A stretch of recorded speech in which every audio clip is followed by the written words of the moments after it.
ស្វាគមន៍មកកាន់វីដេអូមេរៀនទូរស័ព្ទភាគ1មេរៀនទី3នៅក្នុងមេរៀនទី3នេះគឺយើងនឹងរំលឹកការទះដៃទម្រង់ទី1ពីមើលសៀបន្តមកទៀតខ្ញុំនឹងបង្ហាញអំពីរបៀបទះដៃទម្រង់ទី1ពីមើលសៀ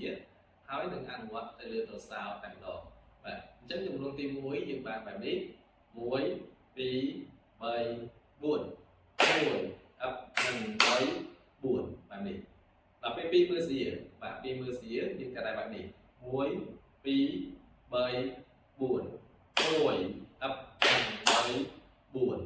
1អឹបនិង3 4បាទនេះយើងបែបនេះបាទតែឥឡូវសូមអ្នកគ្នាតែដៃអ្នកគ្នា3ដងលើកទី1 1 2 3 4 1អឹបនិង3 4 1អឹបនិង3 4បាទលើកទី2 1 2 3 4 1អឹបនិង3 4 1អឹបនិង3 4លើកទី3 1 2 3 4 1អឹបនិង3 4 1អឹបនិង3 4បាទសូមសង្កេតមើលថាមើលនៅខាងក្រោមនេះយើងឃើញថាទោះបីជាតួខ្មៅមានចុចក៏ដោយតួទំពោះក៏ដោយតួសក៏ដោយយើងឃើញថាក្បាលរបស់វាកាត់ចំបន្តទី2រាប់ពីក្រោមឡើងទៅលើអញ្ចឹងណោតដែលកាត់ចំបន្តទី2បែបនេះយើងហៅថាណោតសនៅលើទូរស័ព្ទរបស់យើងគឺសំដៅទៅលើខ្សែគោបាទប្លូតខាងលើហ្នឹងអញ្ចឹងទៅទៀតយើងនឹងអនុវត្តទៅលើណោតសតាមទម្រង់ទី1ហើយសូមបញ្ជាក់ផងដែរថាទោះបីជាយើងរៀនឧបករណ៍ភ្លេងបុរាណក៏ដោយប៉ុន្តែយើងប្រើអក្សរភ្លេងសម័យជាគោលដោយសារតែវាងាយស្រួលធ្វើឲ្យយើងងាយចងចាំហើយទោះបីជាថ្ងៃក្រោយយើងភ្លេចមេរៀនយើងគ្រាន់តែបើកឯកសាររបស់យើងអាចលេងបានហើយនឹងមួយទៀតគឺអាចឲ្យយើងអាចផ្លាស់ប្ដូរខ្លួនឯងនៅពេលដែលយើងចង់លេងឧបករណ៍ភ្លេងសម័យគឺយើងអាចផ្លាស់ប្ដូរបានតែម្ដងដោយសារតែយើងយល់អំពីមូលដ្ឋានគ្រឹះតែមួយដូចគ្នាបាទអញ្ចឹងឥឡូវយើងសូមបង្ហាញអំពីរបៀបដែលយើងកូដណោតសតាមទម្រង់ទី1ចំនួនមើលសេសិនបន្តមកទៀតខ្ញុំនឹងបង្ហាញពីណោតសពីមើលសេបាទយើងរាប់ដូចគ្នាតែយើងគ្រាន់តែយើងផ្លាស់ប្ដូរពីការទះដៃមកគោលទៅវិញហើយប្រសើរយើងកុំបារម្ភថាតើគួរតែរុញឆាកចេញឬក៏ឆាកចូលបាទនៅក្នុងដំណាក់កាលនេះគឺចូលក៏បានចេញក៏បានគឺមិនឲ្យតែត្រូវជាមួយនឹងចង្វាក់សិនដោយសារតែវាមាន3គ្រាប់អញ្ចឹងខ្ញុំនឹងកូដ3ដងទៅតាមចំនួនឆាកនិងចំនួនគ្រាប់ភ្លេងបាទហើយនេះ1 2 3 4 1អឹបនិង3 4បាទនេះបាទបន្តទៀត1 2 3 4 1អឹបនិង3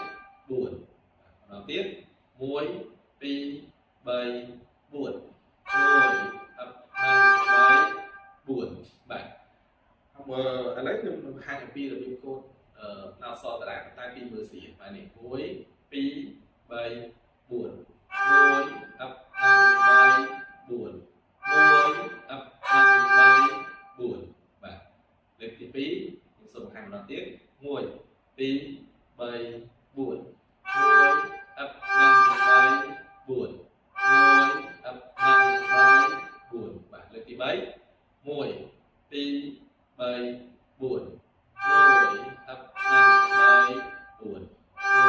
អឹបនិង3 4បាទនៅក្នុងមេរៀនវីដេអូទី3នេះគឺយើងចប់ត្រឹមតែប៉ុណ្នេះហើយសូមបញ្ជាក់ផងដែរថាវីដេអូនេះនាំមកជូនដោយសាលាពេទ្យបណ្ឌិតត្រីដែលយើងមានទីតាំងនៅទូទំពូមទូកកសំសរចំការដូងហើយនៅខេត្តសៀមរាបបាទហើយសម្រាប់វីដេអូបន្តគឺខ្ញុំនឹងបង្ហាញអំពី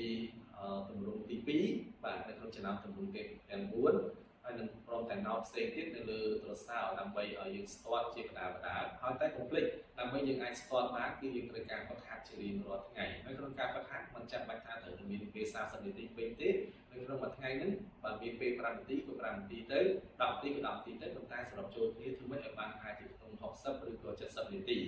នៅថានៅកន្លែងធ្វើការអញ្ចឹងនៅក្នុងមួយថ្ងៃយើងអាចឆ្លៀតថា5នាទី5នាទី5នាទីទៅជាងក្នុងមួយថ្ងៃនេះវាបានអាចជា40នាទីរួចហើយហើយនៅផ្ទះយើងគាត់តែកូដ10ឬក៏15នាទីឬក៏20នាទីឬក៏30នាទីតាមតែពេលវេលាដែលអំណោយផល